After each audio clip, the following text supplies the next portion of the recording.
Eny araka ny vaovao efa hitatsika amin'ny hainao manjery reny aka amin'ny réseaux sociaux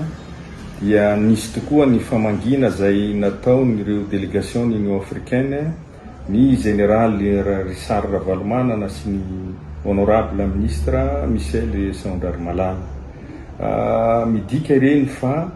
miaino ary mijery akaiky ny tena zava-misy marina eto Madagasikara ny Union africaine.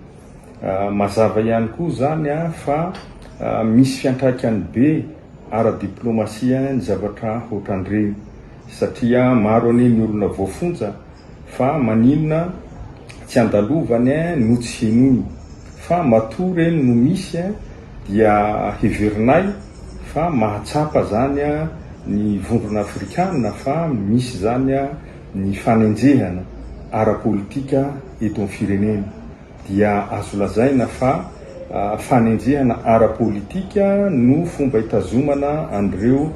mahatonga an'izay fihainoana mivantana an'ireo zay voatazona ny amponjareo. Koa eto angamba zahay dia mametraka ny fisaorana amin'ny zavatra toy ireny satria mampiseho na eto amin'ny firenena na eran'izao tontolo izao fa tsy mitoka-monina akory ny firenena malagasy fa miaraka amin'ny vondrona afrikana mijery akaiky ny olana misy satria na tiana na tsy tiana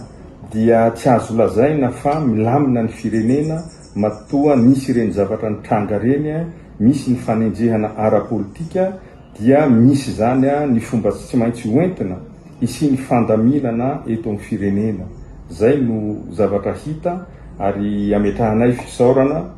ny vondrona afrikana amin'ny zavatra toy ireny anehoany fa akaiky any Madagasikara zany ny vondrona afrikana.